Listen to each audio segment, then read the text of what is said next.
Hello everyone and welcome back to my playlist of pharmacology. जो हम लिपिनकॉट से पढ़ रहे हैं जनरल फार्मा चैप्टर नंबर 1 है विच इज़ फार्माकोकाइनेटिक्स। और प्रीवियस वीडियो में वी डिस्कस्ड कि कौन कौन से रूट्स ऑफ ड्रग एडमिनिस्ट्रेशन है, जिसमें से जो पहला रूट हमने कंप्लीट कर लिया है that is the enteral route, जिसका मतलब ये है कि आप कोई भी ड्रग दे रहे हैं orally into the digestive system and the drug enters into the digestive system and उसकी हमने different aspects discuss किए थे। Today we have to talk about the parenteral drug delivery। देखें, parenteral word का मतलब ये होता है कि digestive system के अलावा the parenteral route introduces drugs directly into the systemic circulation, यानी it is not going into your digestive system बल्कि directly circulation के अंदर। और इसकी फिर कई कैटेगरीज भी हैं। सो फॉर एग्जांपल इंट्रावेनस एक कैटेगरी है। इस कैटेगरी ऑफ ड्रग एडमिनिस्ट्रेशन में आप ये करते हैं कि डायरेक्टली किसी की वेन में, if this is the vein, you inject the drug directly into the vein, so that is intravenous. There is another category which is known as intramuscular. आप मसल में इंजेक्शन लगाते हैं। आप कई दफ़ा क्लिनिक गए होंगे तो आपके ये डेल्टोइड मसल का जो रीजन होता है आर्म का, दिस इज योर नेक, अजीब से कोई लोकेशन बन रही है but anyways this is the arm and then forearm आएगा, तो ये डेल्टोइड रीजन में, दिस इज वेयर यूजुअली, या फिर ग्लूटल मसल में, मसल के अंदर इंजेक्शन लगा देते हैं। So drug delivery directly into the muscle, so that is known as intramuscular route. Then there are some other routes as well. For example, subcutaneous route, for example, intradermal route. So ये 3-4 categories हैं। इन चारों categories को अगर आप देखें तो किसी में भी ड्रग मुंह से यानी ओरली नहीं दी जा रही, which means के all of these are not enteral route of administration but they are parenteral। अब ऐसा कब करेंगे? देखें, पेशेंट को वो कौन सी, थिंक अबाउट इट, वो कौन सी कंडीशंस होंगी जिसमें पेशेंट को हम उसके डाइजेस्टिव सिस्टम से ड्रग नहीं दे रहे हैं। वो कौन सी कंडीशंस हैं जिसमें पेशेंट को ओरली ड्रग नहीं दी जा रही। So there is oral cavity, pharynx and then oesophagus. तो यहाँ से ड्रग हम किन सिचुएशंस में नहीं देंगे? There could be different things. For example, oesophagus नीचे जाकर क्या बनाती है? Stomach and then small intestine. सोचें कोई ऐसी ड्रग हो जो स्टमक में जाके एसिड के एक्शन से डिस्ट्रॉय हो जाए, तो क्या आप चाहेंगे कि ऐसी ड्रग आप ओरली दें? No, because if you give it orally it will be destroyed and the functions will be lost in the stomach, उसका काम सारा ख़राब हो जाएगा। तो ऐसी भी ड्रग्स होती हैं। फिर कुछ ऐसी ड्रग्स होती हैं जो डाइजेस्टिव ट्रैक से प्रॉपरली एब्जॉर्ब भी नहीं होती हैं, वो भी आप नहीं देंगे। सो parenteral administration is used for drugs that are poorly absorbed from the GI tract, such as heparin, or unstable in the GI tract, for example insulin, this is destroyed in the digestive tract। ये उस वक्त भी ज़रूरी होगा suppose patient जो है वो oral medications लेने के लिए एलिजिबल ही नहीं है। So for example, if there is a person who is unfortunately in coma, so this is a situation जहाँ पेशेंट को ओरल ड्रग कैसे देंगे? The person is in coma, the only option here is parenteral route। For example, if there is a patient who is non-compliant, जो ले ही नहीं रहा drug किसी भी वजह से, या for example there is a patient who has a severe GI tract upset, for example vomiting कर रहा है बार बार, तो इन तमाम कंडीशंस में भी आप ओरल नहीं दे सकते ड्रग। तो या तो ड्रग एब्जॉर्ब नहीं हो रही, या ड्रग डिस्ट्रॉय हो रही है, या पेशेंट कोऑपरेटिव नहीं है, या वॉमिट कर रहा है। सो इन तमाम कंडीशंस में what you will do is not give the oral drug। Okay, so parenteral administration is also used for patients unable to take oral medication such as unconscious patients। अगर कोई कोमा में है, unconscious है, उसको भी आप oral drugs नहीं दे सकते।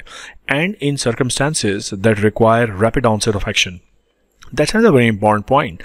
अगर आपको किसी ड्रग का ऑनसेट फौरन चाहिए, it can be any drug. For example, if somebody has a heart condition, an emergency, you want to give immediate type of drug response, और आप उसको oral medication दे रहे हैं।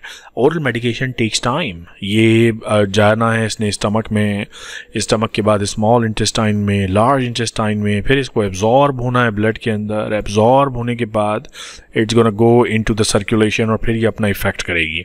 इतने सारा टाइम लगेगा, इतने लंबे प्रोसेस में टाइम लगेगा। डायरेक्ट उसकी वेन में अगर आप इंजेक्शन लगा दें तो डायरेक्टली जो ब्लड है, now it is in the circulation, so that is rapid onset. तो एग्जाम में आपसे ये अक्सर पूछ सकते हैं, और एग्जाम में ना भी पूछें यार, जनरल कॉन्सेप्ट के लिए ये बात बहुत ज़रूरी है समझना कि ड्रग्स किस तरह बॉडी में एंटर होती हैं, कब कौन सा रूट ऑफ एडमिनिस्ट्रेशन यूज़ करना चाहिए। ये आपकी पूरी प्रैक्टिस ऑफ मेडिसिन में that is a very very important की कॉन्सेप्ट। ठीक है। तो ऐसा नहीं है कि हमेशा लाजमी तौर पे ओरल ड्रग देनी है या हमेशा इंट्रावेनस ड्रग देनी है, कॉस्ट भी एसोसिएटेड है। यानी अगर एक ऐसा पेशेंट है जिसमें ड्रग की एब्जॉर्प्शन का भी कोई मसला नहीं है, जिसमें ड्रग की डिस्ट्रक्शन का भी कोई मसला नहीं है, पेशेंट भी कंप्लाइंट है, अननेसेसरीली आप उसकी वेन में drug, intravenous drugs are usually much expensive because intravenous drug formulations बनाने के लिए जो मशीनरी और जो एनवायरमेंटल लेबॉर्ट्री कंडीशंस चाहिए, they are much more expensive, they are much more sensitive. So you have to identify the right route for drug administration, ताकि जो patient को चाहिए वही उसको दिया जा सके सही रास्ते से। Okay, now the parenteral administration provide the most control of the dose drug deliver to the body, because यहाँ लिवर बीच में नहीं है। देखें, अगर ओरल रूट से आप देंगे so the drug will first go to the liver because there is a portal circulation, और लिवर उस ड्रग को डिस्ट्रॉय भी करेगा, डैमेज भी करेगा। बट अगर आप उसको इंट्रावेनस दे रहे हैं सो ये फर्स्ट पास मेटाबॉलिज्म जो लिवर से है वो तो होगा नहीं, so you will be fine and safe. However this route of administration is irreversible and may cause pain, fear, local tissue damage, infection. So for example, आप किसी को इंजेक्शन लगा रहे हैं, there is obviously एक prick होगा, needle लगेगी, so there is a tissue damage there. हो सकता है जब आप इंट्रावेनस इंजेक्शन दे रहे हो तो ये वेन डैमेज हो जाए या लेटर ऑन इसमें इन्फ्लेमेशन हो जाए, थ्रोम्बोफ्लेबाइटिस जिसको हम कहते हैं, या फॉर एग्जाम्पल आप इंट्रामस्कुलर किसी को इंजेक्शन दे रहे हैं तो उसमें कोई इन्फेक्शन हो सकता है, लोकल टिश्यू डैमेज, ज़ाहिर नीडल डाल रहे हैं ना अंदर, so that's an invasive procedure. तो इसके साइड इफेक्ट, और अक्सर लोग डरते भी हैं यार, बचपन में आप भी छोटे थे जब, तो डॉक्टर के पास जाते हुए पहला खौफ यही होता था सुई तो नहीं लगाएगा। That is the kind of thing that we always feared about, you know. मुझे भी ये डर लगता था बचपन में, मुझे क्या पता था बाद में मैं खुद सुई लगा रहा हूँ लोगों को, but that's what happens, you know, that's how life is. Now the 4 major parenteral routes कौन कौन से हैं? इंट्रावेनस, मैं इस पर ऑलरेडी बात कर चुका हूँ। ओके, इंट्रावेनस का मतलब ये है वेन के अंदर, but sometimes you also put you know drugs into arteries, so that is known as then intra-arterial, intramuscular, subcutaneous and intradermal, and these are all explained very nicely in this particular diagram you see here. So इसको मैं पहले थोड़ा छोटा करता हूँ ताकि ये आपको एक फ्रेम में दिखे। So that's the piece of skin, और यहाँ obviously epidermis है, dermis है, then there are the muscle, this is the muscular layer, and then you also see the vein here. So अगर vein में needle डाली all the way through the skin, superficial fascia और तमाम layers of the skin से होते हुए, now you are into the vein. If you are directly into the vein, this is intravenous injection. If you are into the muscle, तो muscle ज़्यादा deep है, देखें आपको पूरा skin, superficial fascia, deep fascia, vein सबको cross करके muscle तक पहुंचना है. This is known as intramuscular injection. Then there is a category called subcutaneous injection, और this is slightly superficial to the venous layer. और फिर एक कैटेगरी है डर्मल इंजेक्शन या इंट्राडर्मल. सो इसमें आप सबक्यूटेनियस टिश्यू में भी एंटर नहीं होते बल्कि डर्मिस में रहते हैं, एपिडर्मिस के बिल्कुल नीचे. सो ये डिफरेंट डेप्थ्स आप देखें ज़रा. सबसे डीपेस्ट कौन सा है? इंट्रामस्कुलर. उसके बाद intravenous is directly into the vein, then subcutaneous in the subcutaneous tissue, and skin की डर्मल लेयर्स में dermal injection. So these are different categories and that's a good diagram to study, because इसमें जो बात mention की हुई है वो ये कि अगर आप इंट्रामस्कुलर इंजेक्शन दे रहे हैं तो किसी भी ड्रग का पीक कितनी देर में आ रहा है, और अगर आप इंट्रावेनस इंजेक्शन दे रहे हैं, सेम ड्रग है, माइडाजोलिम की यहाँ पे एग्जांपल दिया है और यहाँ टाइम दिखाया है, तो अगर आप इंट्रामस्कुलर इंजेक्शन लगाते हैं सो ये देखें पीक यहाँ तक पहुँचा है only at this particular level. लेकिन अगर आप इंट्रावेनस इंजेक्शन लगाते हैं तो अब आपने ड्रग डायरेक्टली सर्कुलेटरी सिस्टम के अंदर डाल दी, and that is the concentration. Plasma concentration is much more in case of intravenous injection, it is much less in case of intramuscular injection. So that is the beauty, और यही चीज़ें आपको consider करनी होती हैं. सो अगर आपको फॉर एग्जांपल रैपिड ऑनसेट चाहिए और हाई प्लाज्मा कॉन्सेंट्रेशन चाहिए, so intravenous route is the best one. Okay, तो ये 4 रूट समझ में आ गया आपको. डायग्राम पे हमने देख भी लिए कि what are the 4 different routes for parenteral. Parenteral का मतलब है anything which is other than the enteral system, which means anything other than the digestive system, which means anything other than taken orally. Okay, तो उसमें या तो intravenous है या intramuscular है, subcutaneous and intradermal, right. Okay, so let's move on, और इनके बारे में कुछ जो थोड़ा बहुत लिखा हुआ उसको पढ़ लेते हैं. Intravenous injection is the most common parenteral route used in clinical practice. Obviously it is useful for drugs that are not absorbed orally, such as neuromuscular blocker एक एग्जांपल दिया है यहाँ पे, और बहुत सारी ड्रग्स हैं जो एब्जॉर्ब नहीं हो पाती if taken by the oral root, okay, तो उनको इंट्रावेनस देना पड़ेगा। Intravenous delivery permits a rapid effect and maximum degree of control over the amount of drug delivered, यानी एक्चुअली आपको पता होता है कि जितनी आप ड्रग दे रहे हो उतना ही वो लेवल पीक करेगा, so you can actually control the amount because liver में बाईपास नहीं हो रहा। ओरली लेंगे कोई भी ड्रग, जाहिर है वो ओरल कैविटी से होते हुए it has to go into the oesophagus then stomach, और फिर जब उसकी एब्जॉर्प्शन होगी स्मॉल इंटेस्टाइन से, so it will go into the liver and liver will change the concentration. Liver उस ड्रग को डीएक्टिवेट करेगा, उसको मेटाबोलाइट्स में कन्वर्ट करेगा, तो अल्टीमेटली ब्लड में जब वो ड्रग आएगी तो ली कितनी थी, आई कितनी, अलग अमाउंट होगा, लेकिन इंट्रावेनस में most of the amount is there whatever you injected.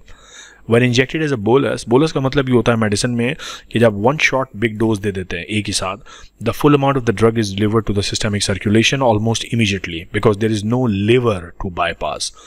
If administered as an IV infusion, infusion का मतलब ये है कि ड्रिप लगा दी, so एक ड्रिप लगा दी, इसके अंदर ड्रग मौजूद है और वो स्लोली जा रही है वेनस सिस्टम के अंदर। The drug is infused over a longer period of time, resulting in lower peak plasma concentration and increased duration of circulation of the drug. So there are two ways you can give somebody an injection. या तो आपने कोई एक चीज़ देनी है, so for example 5 ml of something, you directly give it into the venous system और directly उसका जो पीक लेवल है ड्रग का ब्लड में वो बढ़ जाएगा। और you can also dilute it in normal saline for example and give in the intravenous infusion. तो ये ड्रिप के जरिए आप दे रहे हैं, ऑब्वियसली ड्रिप के जरिए देंगे तो it is a slow response and it will take some time to reach the maximum concentrations, okay? So intravenous समझ में आ गया।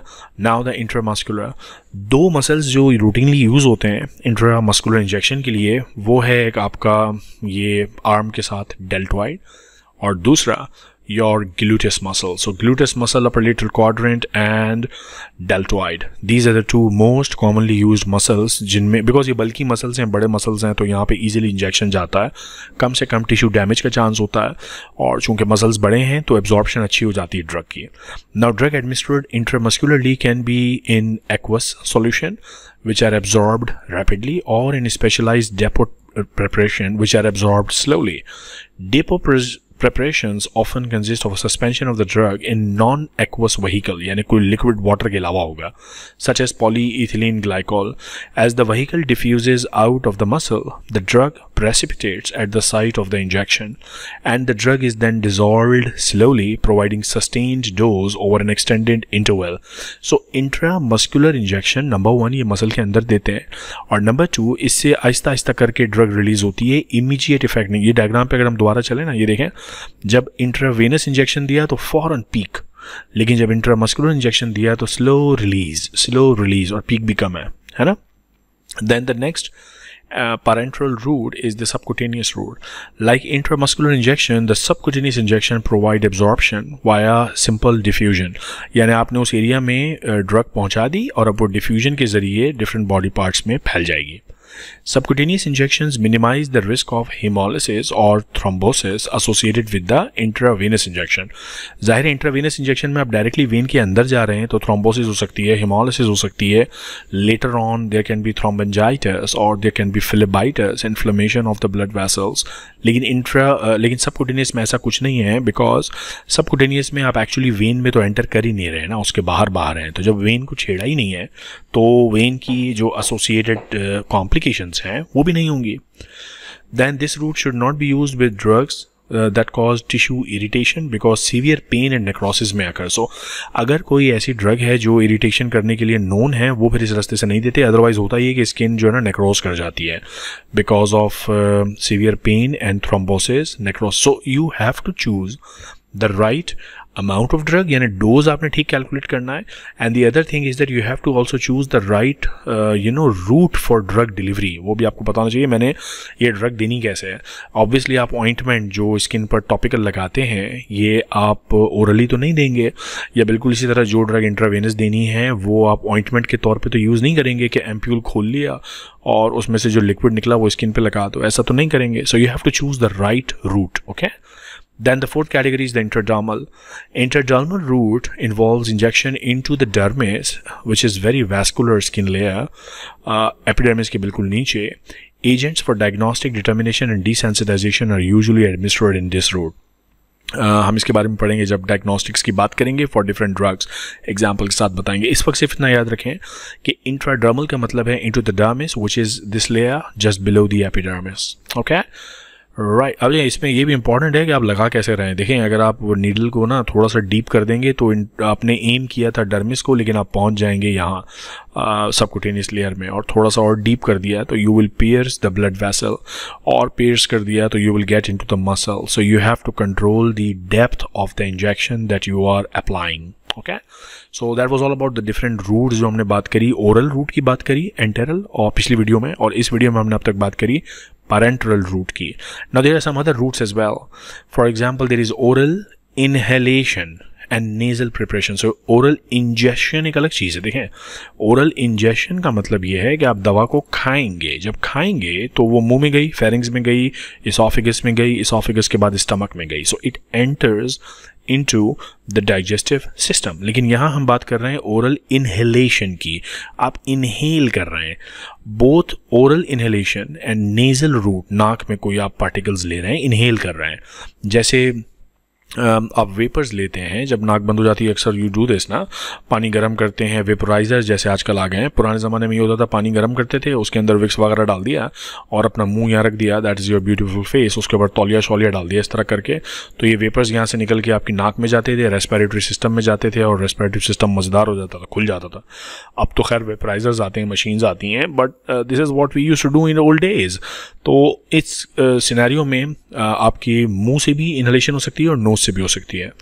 So the oral inhalation and nasal route of administration provide rapid delivery of the drug across the large surface area of the mucous membrane of the respiratory tract. ये जो routes हैं, that is more good for the respiratory system and pulmonary epithelium. Drug effects are almost as rapid as those with the IV bolus. देखो अगर circulatory system के अंदर drug को introduce करना है तो वेन में नीडल डाल दो, अगर रेस्पिरेटरी सिस्टम में ड्रग को इंट्रोड्यूस करना है तो नेजल कैविटी या ओरल कैविटी में ड्रग को डाल दो, तो वो ट्रैकिया, ब्रोंकस और directly lungs. It all depends upon the purpose, आपने करना क्या है। Drugs that are gases, for example some anesthetics, and those that can be dispersed in an aerosol, यानी छोटे छोटे air droplets, are administered via the inhalation। Patient को actually mask बना देते हैं और वो गैस रिलीज करते हैं तो वो उसके रेस्पिरेटरी सिस्टम में एंटर हो जाती है। This route is effective and convenient for patients with respiratory disorders such as asthma अगर किसी को है, या COPD अगर किसी को है, तो ये लंग की प्रॉब्लम्स है ना, रेस्पिरेटरी सिस्टम की प्रॉब्लम्स हैं। यानी आपको ड्रग कहाँ डिलीवर करनी है, in the respiratory system. So respiratory system में बेस्ट ड्रग डिलीवर करने का तरीका ये डायरेक्ट नोज में डाल दें। So this is your beautiful nose, इसके अंदर ड्रग डाल दें तो ये automatically from the pharynx, larynx, trachea और लंग्स में एंटर हो जाएगी। Okay The nasal route involves topical administration of drug directly onto the nose and it is often used for patients with allergic rhinitis. Direct nose के अंदर भी चीज़ें डाल देते हैं। So nasal route. There is also an intrathecal route और intraventricular. ये ventricle जो है ये brain के ventricular system है जिसमें cerebrospinal fluid होता है। It's not the ventricle of the heart. Heart का ventricle नहीं है ये। Intrathecal directly into the brain. The blood-brain barrier typically delays on prevents the absorption of drugs into the CNS. When local rapid effects are needed, it is necessary to introduce drugs directly into the cerebrospinal fluid. यानी बंदे को orally कोई drug दें, उसने absorb होना है, फिर जाना है और ब्रेन में एक ब्लड ब्रेन बैरियर आएगा, तो इस सारे टाइम के बाद जब ड्रग यहाँ तक पहुँचेगी वैसे ही एब्जॉर्ब नहीं हो सकेगी। So sometimes this is what we have to do, intrathecal drug administration. Although अब ये बहुत कम हो गया है, अब बहुत ज़्यादा रूटीनली इंट्राथीकल यूज़ करते नहीं है बिकॉज इसके कॉम्प्लिकेशंस हैं। You don't want to obviously damage the nervous structures just because you want to deliver a drug. अब कॉन्सेप्ट ये हो गया कि if there are CNS problem such as inflammation, तो इन्फ्लेमेशन में वैसे ही ब्लड ब्रेन बैरियर जो है वो लीकी होता है, तो जो भी आप ओरली ड्रग लेते हैं या इंट्रावेनस ड्रग लेते हैं, it automatically reaches through the inflamed blood-brain barrier. Then there is another way of application of drug which is known as topical. Topical का मतलब है मरहम लगा रहे हैं, क्रीम लगा रहे हैं, ऑइंटमेंट लगा रहे हैं। सो अगर ये आपका हाथ है और यहाँ पे आपको कोई भी क्रीम लगानी है, सो उस क्रीम को आप ऊपर से ऐसे लगाएंगे। This is what is known as topical administration. Okay, topical application is use when there is local effect desired, यानी लोकल एरिया पे आपको इफेक्ट चाहिए। Then there is another category of drug delivery which is called transdermal. Trans का मतलब होता है across, तो dermis के across. This route of administration achieves systemic effects by application of drugs to the skin, यानी skin पे लगा रहे हैं आप ड्रग बट उसकी सिस्टेमिक एब्जॉर्प्शन है ब्लड में via the transdermal patch. The rate of absorption can vary markedly depending on the physical characteristics of the skin and the site of application, as well as the lipid solubility of the drug. एक diagram इन्होंने यहाँ दी है बड़ी अच्छी सी. So this is a patch. That's an example of the patch. इसमें से drug release हो रही है और absorb हो रही है slowly. तो skin पे ये patch लगाया हुआ है, ठीक है? So there is a skin patch and then the drug is being absorbed. This is actually known as transdermal patch. Okay, that's what it looks like. You just apply it like a sticker on the skin और micro उसमें ये जो piercing electrodes type की चीज़ है ये drug release करती है into the circulatory system. Okay, so these are all the different types of mode of administrations of the drug. So the main mode obviously ज़्यादातर दुनिया की जो दवाइयाँ हैं वो enteral mode है, oral खाई जाती हैं. Then we have parenteral routes. Parenteral routes के अंदर भी 4 categories मैंने आपको बताई. These 4 categories were intravenous, intramuscular, intradermal and subcutaneous. Then there were there were nasal categories, there were oral inhalation categories अगर आपको drug respiratory system में डालनी है. Then there are obviously transdermal patch and topical application, intrathecal application. There is also rectal application. लिखा है पता नहीं इन्होंने या नहीं लिखा है. Yeah. So there is rectal application. Sometimes you put a pill or a drug through the anus into the rectum directly. So because 50% of the drainage of the rectal region bypasses the portal circulation, the biotransformation of the drug by the liver is minimized with rectal administration. So हर वो maneuver जिसमें आप liver में drug को जाने से रोक रहे हैं, that's a good maneuver for you perhaps.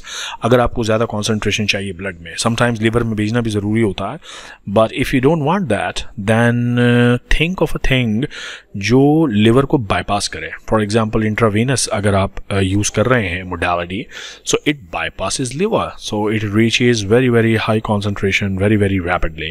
अगर आप रेक्टम के अंदर कोई ड्रग एंटर कर रहे हैं तो दैट इज़ ऑल्सो समथिंग जो कि बहुत ही क्विकली एंटर भी हो जाती है बॉडी में और लिवर से भी मामला जो है ना बच जाता है.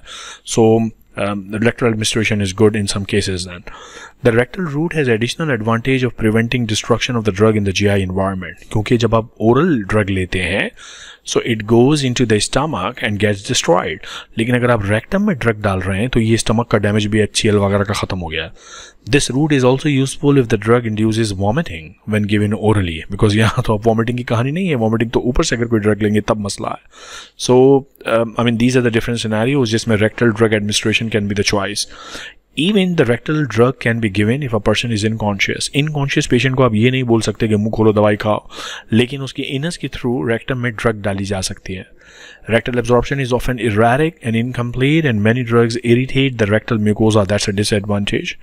और फिर यहाँ पे ये इन्होंने different routes की summary दी है. So different routes क्या क्या हैं? There is oral route, there is sublingual, intravenous, intramuscular, subcutaneous, inhalation, topical, transdermal, rectal. तो अब ये सारे नाम आपको पता हैं, ठीक है. एब्जॉर्प्शन पैटर्न जैसे फॉर एग्जांपल इंट्रावेनस का एब्जॉर्प्शन तो रिक्वायर्ड ही नहीं है क्योंकि डायरेक्टली आपने एंटर हो गए कहाँ पर, ब्लड सर्कुलेशन में. इंट्रामस्कुलर ड्रग अगर देते हैं तो उसकी एब्जॉर्प्शन कैसे होती है, depends on the drug diluent. Aqueous है तो फॉरन एब्जॉर्ब हो जाएगा, डेपोट प्रिपरेशंस है तो स्लो डिफ्यूजन होगी. इसी तरह ये तमाम जो पूरा कॉलम है ये it talks about what are the absorption pattern in particular route of administration, उसके फ़ायदे क्या हैं, उसके नुकसान क्या हैं और कुछ example. So for example oral drug administration के फ़ायदे, it is the most commonly use, very convenient, safe है. कोई इसमें आप ब्लड वेसल को पिन नहीं कर रहा है, उसको पियर्स नहीं कर रहा है तो डैमेज के चांसेस हैं ही नहीं. इन्वेजिव प्रोसीजर नहीं है, ईजी और इकोनॉमिकल रूट ऑफ एडमिनिस्ट्रेशन है. बिकॉज जो ओरल प्रिपरेशन है वो अगर सेम ड्रग की आईवी प्रिपरेशन बनानी हो किसी कंपनी को तो ये एक्सपेंसिव हो जाएगी. So IV is an expensive route, but there are some disadvantages. आप अनकॉन्शियस पेशेंट को नहीं दे सकते, लिवर में इसकी मेटाबॉलाइजेशन हो जाती है, so there is some sort of reduced concentration, liver उसको डैमेज करता है. देन पेशेंट की कंप्लाइंस ज़रूरी है, यानी पेशेंट पर डिपेंड करते हैं. आप भाई दिन में 3 दवाई खाना तो उसने 3 खाई या नहीं खाई ये पेशेंट ही पर डिपेंड करेगा, आप नहीं खड़े होंगे। लेकिन जब आईवी लगा रहे हैं तो ये तो आप लगाएंगे ना, पेशेंट खुद नहीं लगाएगा।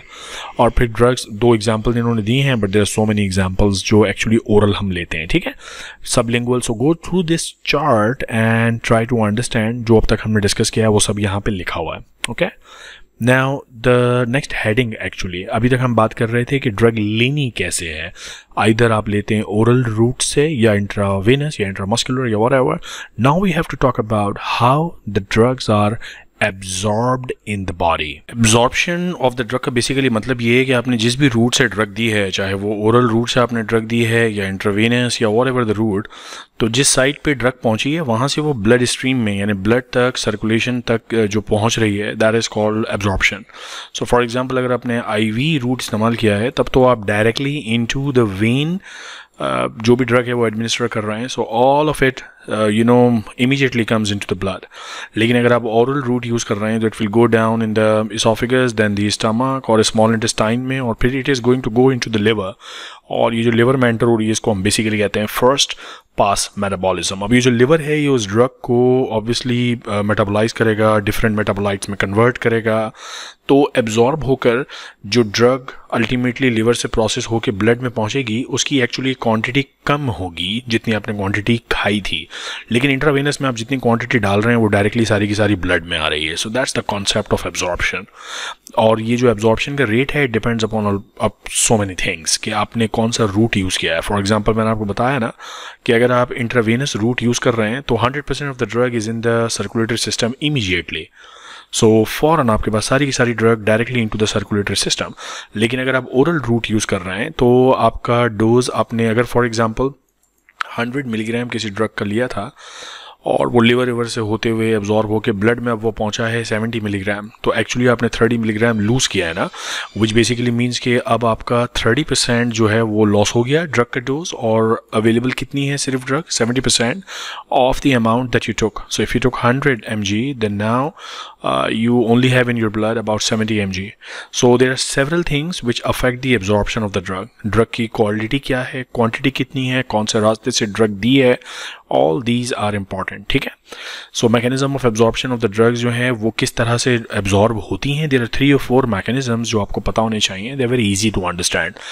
Drugs absorbed are usually by the passive diffusion, facilitated diffusion, active transport and endocytosis. Now all of them are very nicely explained in this diagram. So look at this first figure for example. Passive diffusion का simple मतलब ये है कि here we have a drug. आप देख रहे हैं कि ये सेल मेम्ब्रेन है और ये साइटोप्लाज्म है, so that is probably a cell, और इस एक्स्ट्रा सेलुलर फ्लूइड के अंदर this is the blue drug thing. So when we talk about passive diffusion, it basically is derived by the diffusion process, which means कि concentration difference पे ये काम करता है। So यहाँ ड्रग की concentration देखें ज़्यादा है, 1, 2, 3 and 4 molecules, अंदर सिर्फ एक molecule है। So drugs move from the higher concentration to the lower concentration. This is known as passive diffusion.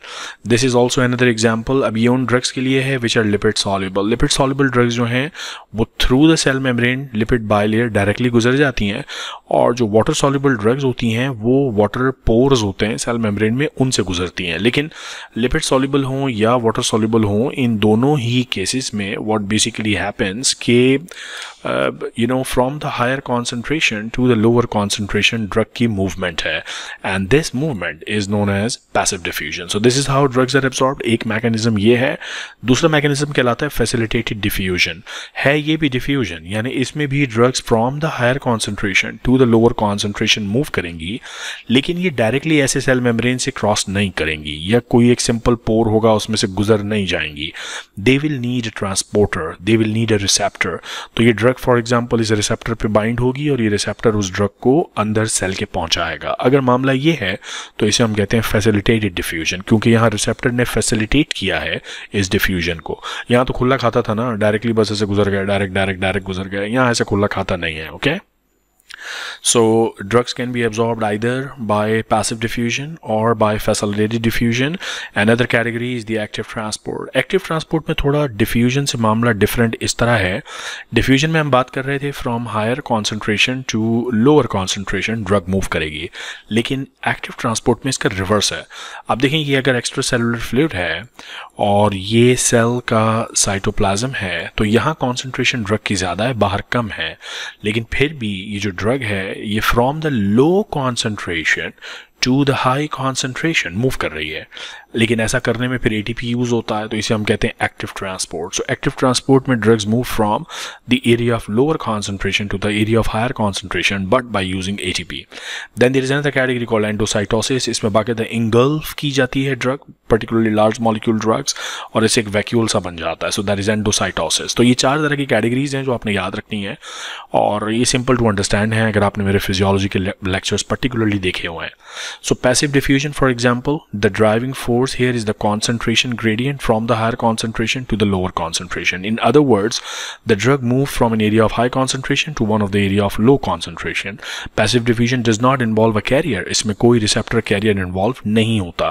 जो water soluble drug molecules हैं वो pores के through चैनल्स के थ्रू गुजर जाते हैं. जो लिपिड सॉल्युबल हैं they can cross the lipid bilayer.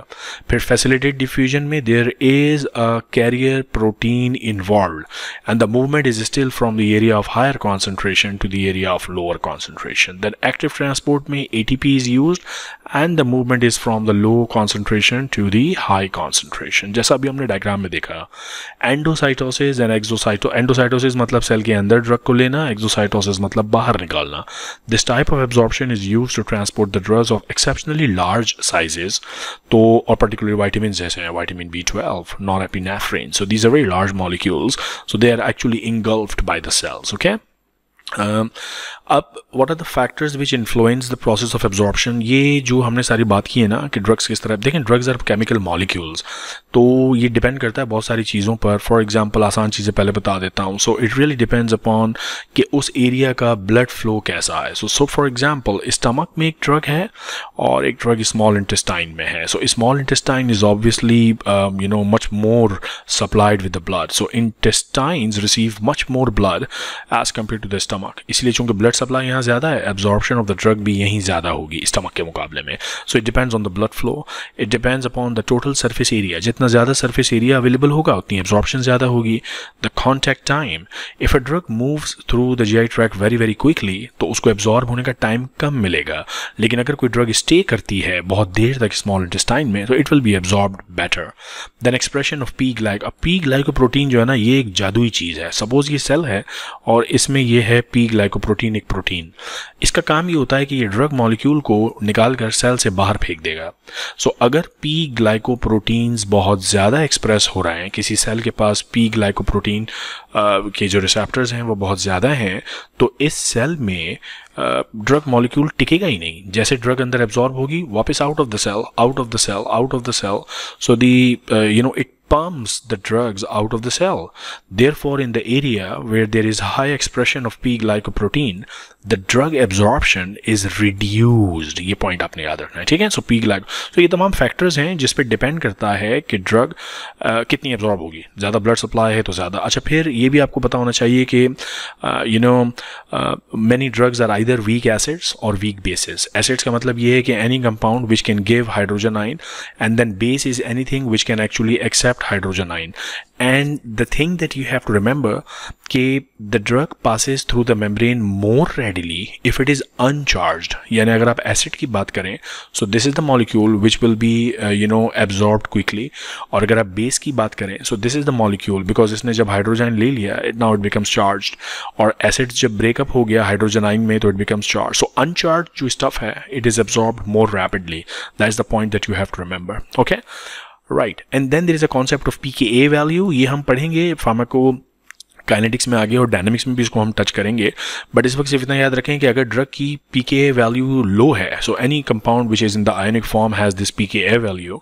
So if there is a drug with lower pK value, it is more acidic in nature, and if it's a high pKa value, it is basic in nature. It's easy to remember because pH देखें basically क्या होता है. pH is something lower than the value of 7, and this is acidic. and if the pH is more than the value of 7, this is basic. So low pH and also low pKa, the same thing. If the drug has a low pKa, it is an acidic drug. If the drug has more pKa, it is a basic drug. Okay, so that's what you have to remember. So it all depends. Okay, if the drug is in the acidic environment or in the basic environment, the drug itself is acidic or basic, blood supply कैसा है उस area का, P glycoprotein का expression कैसा है, इन सब चीज़ों पर डिपेंड करेगा कि ड्रग एब्जॉर्ब कितनी होगी. Okay, Now the concept of bioavailability, इसका मतलब ये है कि is the rate and extent to which an administered drug reaches the systemic circulation. यानी आपने जो ड्रग ली है किसी भी रूट से, अल्टीमेटली आपके सर्कुलेटरी सिस्टम में वो ड्रग कितनी आई. मैंने एक एग्जांपल पहले भी दी थी, यहाँ दोबारा है. सपोज आपने ओरली किसी को ड्रग दी है 100 मिलीग्राम और वो ब्लड में पहुंची और आपने मेजर किया, so now it is 70 milligram. इसका मतलब ये है कि bio availability of the drug is only 70% of the actual dose. बाकी 30% कहाँ गई? लिवर में ख़त्म हो गई, इधर उधर मेटाबोलाइज हो गई. बट द बायो अवेलेबिलिटी का मतलब ये है कि लेने के बाद ड्रग कितनी अवेलेबल है आपके ब्लड में. Okay, so that's a very important definition to remember. How much drug is available in the circulatory system is known as bioavailability. और कैसे determine करते हैं? It's very simple. You actually, inject the drug IV और उसके बाद you inject और give the drug orally, और फिर उसका आप रेशो निकाल लेते हैं एरिया अंडर कर्व के कॉन्सेंट्रेशन. ज़ाहिर है ये प्लाज्मा में कैलकुलेट करते हैं, सर्कुलेशन में. So you calculate the area under curve जो आपने ओरल फॉर्मुलेशन दी थी divided by the area under curve जो आपने इंट्रावेनस फॉर्मुलेशन दी है multiplied by 100 is the formula for bio availability. It is determined by comparing the plasma levels of a drug after a particular route of administration. Suppose oral अगर आप दे रहे हैं, तो what you will do is first you will give it intravenous उसके आप ये पूरा area under curve calculate करते हैं, फिर आप ओरल और ऑब्वियसली इंट्रावेनस देंगे तो उसकी बायो अवेलेबिलिटी 100% होगी. यानी अगर आप डायरेक्टली वेन के अंदर कोई 100 मिलीग्राम सब्सटेंस डाल दें तो 100 मिलीग्राम का 100 मिलीग्राम पूरा का पूरा यहाँ अवेलेबल होगा. So the bioavailability of intravenous injection is 100%. तो उसको फिर आप डिवाइड करते हैं area under curve of the oral route and this formula then gives you the bioavailability. Okay, कौन कौन से फैक्टर्स हैं जो बायो अवेलेबिलिटी को अफेक्ट करेंगे? Obviously if you are giving things IV तो 100% बायो अवेलेबिलिटी है, लेकिन जब आप ओरली दे रहे हैं then here is the thing that you must understand कि when a drug is absorbed from the gastrointestinal tract it goes into the portal circulation and goes into the liver और liver में वो metabolise होती है. So liver की जो metabolism हो रहा है this is called first pass metabolism, और लिवर से फिर जो ड्रग मेटाबोलाइज होने के बाद बॉडी सर्कुलेशन में पहुंचती है, फिर हम देखते हैं कि उसकी बायो अवेलेबिलिटी क्या है. So first pass metabolism always decreases the bioavailability of a drug. Okay, easy stuff. Drugs administered orally are first exposed to the liver and may be extensively metabolized. The important concept है, drugs administered IV enters directly into the circulation, 100% bioavailability. Okay, then solubility of the drug पे depend करता है. Very hydrophilic अगर कोई drug होगी they are poorly absorbed. Lipophilic अगर drugs हैं so they are easily absorbed. Then the chemical instability, some drugs for example penicillin G they are unstable in the pH of gastric contents. तो ये unstable है, obviously इसकी bio availability कम हो जाएगी अगर ये आप ओरल लेंगे. Others such as insulin is degraded by enzymes of the pancreas. So अगर आप किसी ड्रग को डिस्ट्रॉय कर रहे हैं by pH of the stomach or by enzymes in the intestine from the pancreas, तो वो ड्रग चूंकि डिस्ट्रॉय हो रही है तो उसकी bioavailability in the circulation कम हो जाएगी.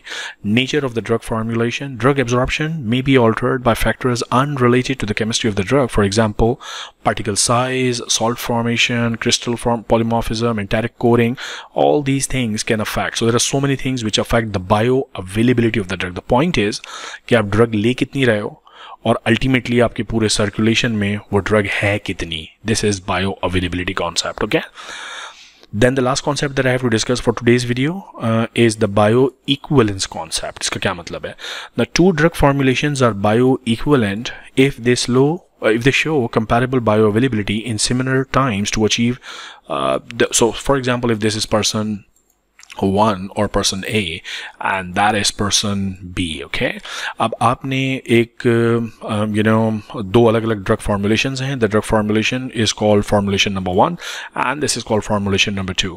और आपने इन दोनों की कैलकुलेट करी बायो अवेलेबिलिटी. अगर बायो अवेलेबिलिटी कैसे कैलकुलेट करेंगे, आप इसको ड्रग 1 देंगे IV रूट से भी और आप इसको ड्रग 1 देंगे ओरल रूट से भी. और फार्मूला आपको पता है कि area under curve of oral divided by area under curve of IV multiplied by 100. तो यहाँ से आपको बायो अवेलेबिलिटी मिल जाएगी. सपोज वो है 70%, जिसका मतलब ये है कि bio availability of this drug 1 अगर आपने 100 मिलीग्राम दिया था तो अब आपके पास ब्लड में कितना होगा, 70 मिलीग्राम. सपोज आपने दूसरे बंदे में दूसरी कैलकुलेशन करी है, या सेम बंदे में भी ये कर सकते हैं कि IV ड्रग दी, drug 2 and then oral drug दिया, बायो अवेलेबिलिटी कैलकुलेट किया, वो भी 70 आ रहा है. So if two drug formulations are bioequivalent if they show comparable bioavailability. तो चूंकि इन दोनों की bioavailability एक है, हम कहेंगे कि drug 1 is bioequivalent to drug 2. समझ में आ गया? दो अलग अलग टर्म्स हैं. बायो अवेलेबिलिटी का मतलब ये है कितनी ड्रग अवेलेबल है सर्कुलेशन में. बायो इक्वलेंस का मतलब ये है कि अगर इन दोनों की बायो अवेलेबिलिटी एक जैसी है तो हम कहते हैं दोनों ड्रग्स बायो इक्वलेंट हैं. Okay, so that is the term of bioequivalence. Then there is another term which is called therapeutic equivalence. Therapeutically equivalent drugs होंगी अगर उनके फार्माकोलॉजिकल इफेक्ट एक जैसे हैं, सेम डोज पर, सेम रूट ऑफ एडमिनिस्ट्रेशन पर, clinical और सेफ्टी प्रोफाइल्स एक जैसे हैं, then those drugs are called therapeutically active.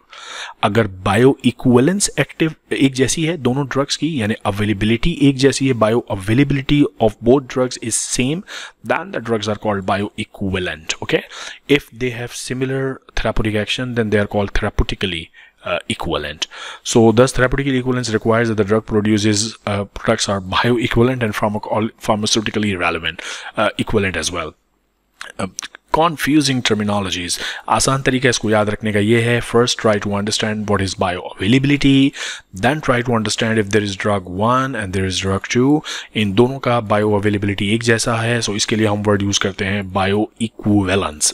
These two drugs are bioequivalent and if they have the same therapeutic profile, इनका थेरापी का आपने सेम डोज दिया, same route of administration use किया, तो इनका थेराप्यूटिक आउटकम एक जैसा है. Now the drugs are called therapeutically equivalent. Okay, so these are the two equivalent terms which you have to remember. One is called bioequivalent, the other one is called therapeutic equivalence. Bioequivalence मतलब दोनों का bioavailability same है. So मैंने कई दफ़ा repeat कर लिया, video को आप बार बार देख लीजिएगा. यहाँ मैं इस वीडियो को रोक रहा हूँ, फिर इस चैप्टर को कंटिन्यू करेंगे and we will talk about section number 4 of this chapter which is about drug distribution. So we talked about drug हम लेते कैसे हैं, कौन कौन से रूट्स हैं, ओरल, इंट्रावेनस. फिर हमने देखा कि ड्रग बॉडी में डिस्ट्रीब्यूट कैसे हो रही है, एब्जॉर्प्शन कैसे हो रही है इस लेवल पर, बायो अवेलेबिलिटी. और इसके बाद हम बात करेंगे कि एक दफ़ा ब्लड में ड्रग आ गई तो वो different parts of the body में डिस्ट्रीब्यूट कैसे होती है. So that's our next topic's video. All the best, stay tuned till then.